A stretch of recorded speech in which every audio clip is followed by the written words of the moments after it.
Donald Trump continues to panic all morning long as his disastrous war in Iran continues to escalate.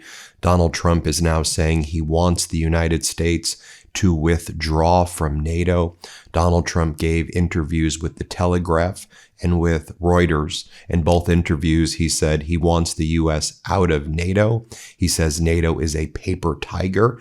He said that he and Vladimir Putin talk all the time about how NATO is a paper tiger and is useless. Donald Trump then attacked the Navy for the United Kingdom and said they're useless. They don't even have a Navy. He attacked Keir Starmer, and Donald Trump told Reuters that in an address to the nation that he's supposed to give tonight at 9 Eastern, 6 Pacific, he may make the case why the U.S. should be out of NATO. Now, there is a law that was signed by former President Biden, which says that unless there is a 2/3 vote in the Senate, a president can't unilaterally withdraw from NATO. By the way, you know who sponsored that bill, which became a law? Yeah, it was Marco Rubio when he was a senator, and Senator Kaine. It was a bipartisan bill. And now, of course, Marco Rubio working with Donald Trump to pull the United States out of NATO. And Donald Trump and Netanyahu went it alone in this catastrophic war against Iran. They didn't consult any allies. Donald Trump didn't talk to NATO before the invasion. He didn't talk to allies in the Middle East. And then he just invaded Iran. There's a quagmire now where Iran now controls the Strait of Hormuz. Iran continues to strike its Arab nation neighbors where the U.S. has military bases and interests. Heck, last night, as I reported this morning, and we can confirm this now, Iran hit an Amazon facility, an Amazon data facility in Bahrain, which is exactly what Iran said it was going to start to strike. American corporate interests now in the region as well, despite what Donald Trump and his sycophants say, where they go, Iran's been totally decimated. Iran's been totally destroyed. They don't exist anymore. They don't have leaders. That's completely and utterly false. And Donald Trump will be addressing the nation tonight. Who knows what the heck he's going to say.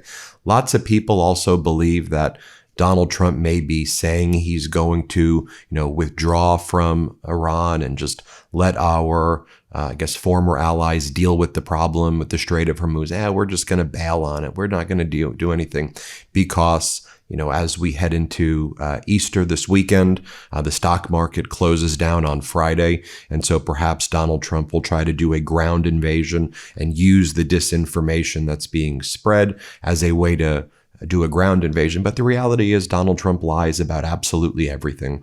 This has been a catastrophic war at every level. I mean, even this morning, Donald Trump posts on social media to manipulate the market. Then he tries to spread this message to Axios and others. He goes, Iran's president has demanded that we enter into a ceasefire. They're begging us for a ceasefire right now. And then Iran's foreign ministry said, that's not true. We're not asking for a ceasefire. We do not want a ceasefire. I mean, what Iran has said is that they would be willing to end the war because it takes two to end a war, multiple countries, if multiple countries are involved in the war, if they have security guarantees, real security guarantees, reparations for the war. They can keep their ballistic missiles. They won't be prohibited in the future from enriching uranium if they want to. And they want American military bases out of the Middle East. They said those are some of their non-negotiable points. Oh, and they continue to control the Strait of Hormuz. And Iran continues to say, not only have we not offered a ceasefire, we're not having negotiations. Now, Iran's foreign minister said, look, the Trump regime tries to reach out to us, whether it's through Pakistan or whether it's directly, and they want a ceasefire. They want to end this thing. But Iran says that's not a negotiation. We have not agreed to any framework of a negotiation. We have completely rejected the U.S. 15-point plan, and we've made clear what our non-negotiables are. We're the ones who will set the deadlines, not the United States. We will not be, we will not have to bow down to arbitrary deadlines, is what they're saying. And I want to point out as well that we also saw a lot of world leaders addressing their nations right now to talk about the shock to the oil supply and the harm that's about to unfold. It already is unfolding, but world leaders are preparing their countries for what's about to take place. Anthony Albanese in Australia addressed his nation earlier today, saying it's going to be very difficult in the months ahead. I mean, the shock, even if the war were to end right now, which it's not going to, the shock to the oil supply, the shock to fertilizer, helium, just lots of stuff in general. The shock to the supply there is going to have this cascading effect, even if the war were to end. And Australia's Prime Minister Albanese preparing his people. Meanwhile, in the UK, Prime Minister Keir Starmer addressed the people of the United Kingdom as well. He addressed his country, and he said, look, this is not our war. We're not getting dragged into it. Donald Trump has tried to bully me over and over again. I'm not going to be bullied. We're not being dragged into this war. Donald Trump's tactics are not working. So we've seen that. Let me just pull out the receipts, as we do here on the MeidasTouch Network. I'll go piece by piece. Just a reminder, hit subscribe. Help us get to 7 million subscribers. While you're at it, subscribe to Scott McFarlane's YouTube channel. As you know, Scott McFarlane joined the MeidasTouch Network, and his YouTube channel is just soaring right now. Okay. The front page of the Telegraph this morning was Donald Trump saying, I'm strongly considering pulling the U.S. out of NATO. Again, as I mentioned before, he said that he blames NATO for what's going on right now in Iran, for not joining him after he initiated the war without telling anybody other than Netanyahu. He said NATO's a paper tiger. He said that Vladimir Putin tells him, direct quote, Vladimir Putin knows that NATO is a paper tiger. And so I agree with Putin. Putin says that, is what basically Donald Trump is saying. Donald Trump said the following on NATO also. Of course, Trump has to attack Ukraine. We've been there automatically, including Ukraine. Ukraine wasn't our problem. It was a test. And we were there for them. And we would always be there for them. But they weren't there for us. Right? Even right now, as President Zelensky of Ukraine tries to help the United States and say, hey, I've got the drone interceptor technology. Ukraine probably has the advanced drone offensive and defensive systems in the world, not just the technology, but the know-how, how to deal with them. I think I saw Ukraine's interception rate is over 90% in the month of March of the ballistic missiles and drones now that Russia is using, which are made with Iran. And Donald Trump continues to attack Zelensky over and over again. And Trump continues to lift oil sanctions on Russia, lift sanctions on Russian vessels, invite the Russian Duma to Congress to meet with MAGA Republican Congress members, as well as with the State Department, while we all know that Russia's helping Iran in the war. And Donald Trump is out there helping Russia and hurting Ukraine. It's just that simple. It's very, very clear. We don't have to be hyperbolic. That's just what I just said there are undisputed facts of what is happening. Then here's what Donald Trump said about Keir Starmer, the Prime Minister of UK. He can do whatever he wants. It doesn't matter. All Starmer wants is windmills, costly windmills that are driving your energy prices through the roof. Then Donald Trump posted on social media, Iran's new regime president, much less radicalized and far more intelligent than his predecessors, has just asked the United States of America for a ceasefire. Didn't happen. Not true. 100% false. Never happened. Donald Trump goes on to say, we will consider when Hormuz Strait is open, free and clear. Until then, we are blasting Iran to oblivion, or as they say, back to the Stone Ages, DJT. And again, blasting them to oblivion, back to the Stone Ages. As I think I said on the podcast I did with my brothers on Monday, or maybe I said it yesterday during a live podcast, he sounds like the bad guy, like a corny bad guy from some cartoon I watched growing up. We're going to bomb you to the Stone Ages. All you're doing is further building resilience amongst the Iranian people, who are very proud cultural heritage people. Even if they didn't like the Ayatollah, and perhaps I'm putting that lightly, you're just creating them to have more solidarity in fighting back right now by when you say things like that as well. Iran's foreign ministry responds right away. Trump's claims that Iran requested a ceasefire are baseless and false. And of course, we know they're baseless and false because there isn't a ceasefire. Iran continues to strike its Arab neighbor nations in retaliation. It also strikes Israel, successfully hitting Tel Aviv and other areas. And Iran's shooting less ballistics and using less drones, but more precise strikes is what's taking place. They still control the Strait of Hormuz.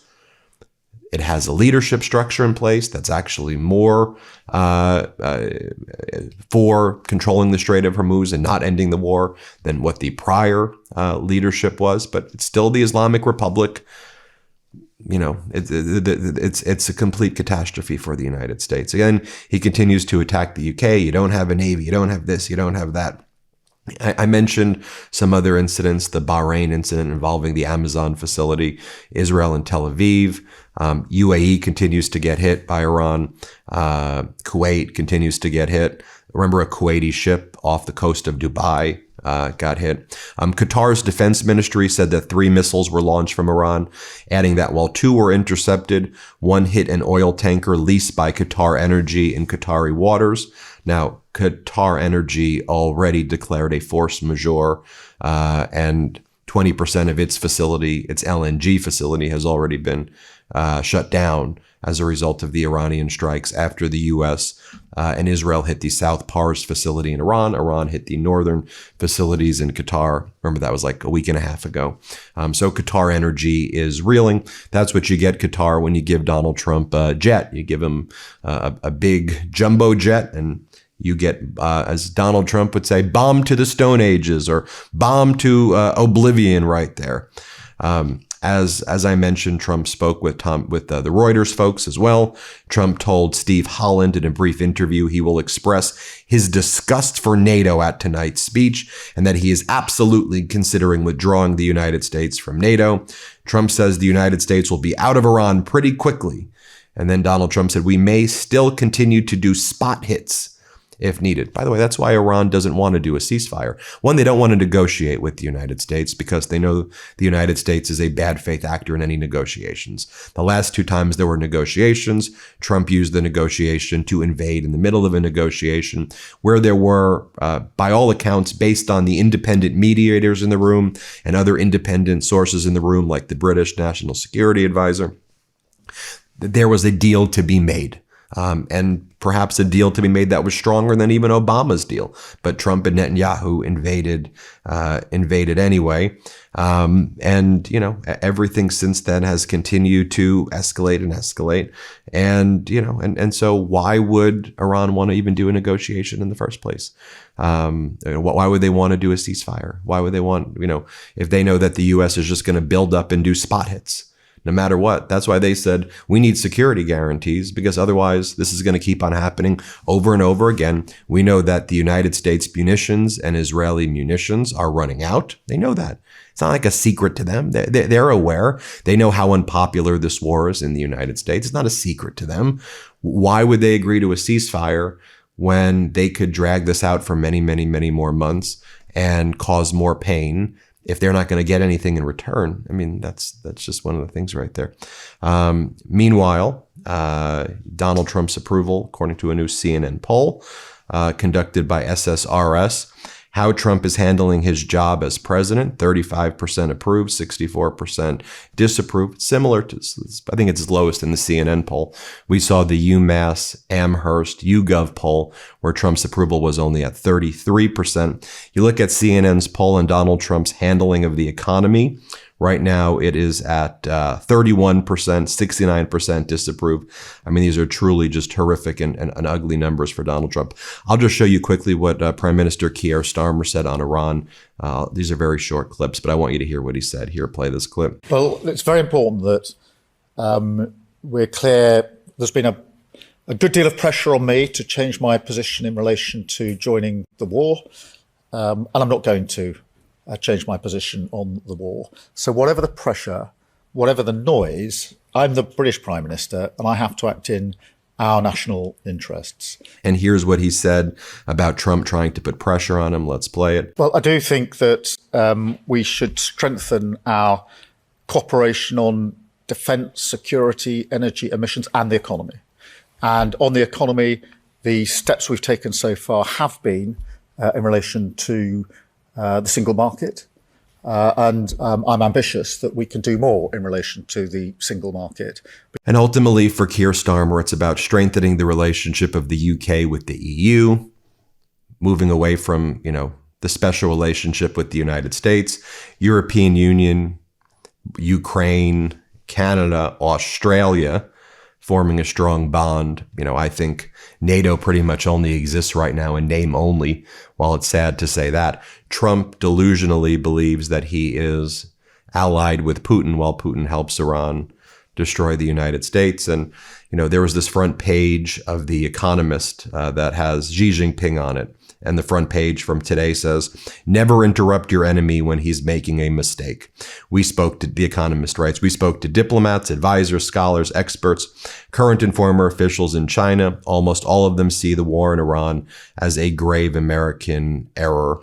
And it's, just significantly benefiting China, Russia, and Iran."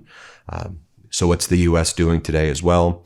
The U.S. is now once again trying to attack Denmark and Greenland, saying that the U.S. wants access to 3 additional sites. So back to attacking Greenland right now. They're going to bring that up again. And I'll do another take on this, or Popak will do a take on this this morning. There are oral arguments right now in the Supreme Court case where Donald Trump signed an unlawful executive order to get rid of birthright citizenship. The case is called Trump versus Barbara. The 14th Amendment of the United States Constitution sets forth that people who are born in the United States are citizens of the United States. By an executive order, Donald Trump is saying that that is unlawful. Donald Trump's executive order is what's unlawful. There's also a statute, 8 U.S.C. Section 1401, a case called Wong Kim Ark, which says that birthright citizenship is the law of the land in the United States. And at least as of now, even from the right-wing Supreme Court justices, they do not think that there's any merit to Trump's executive order.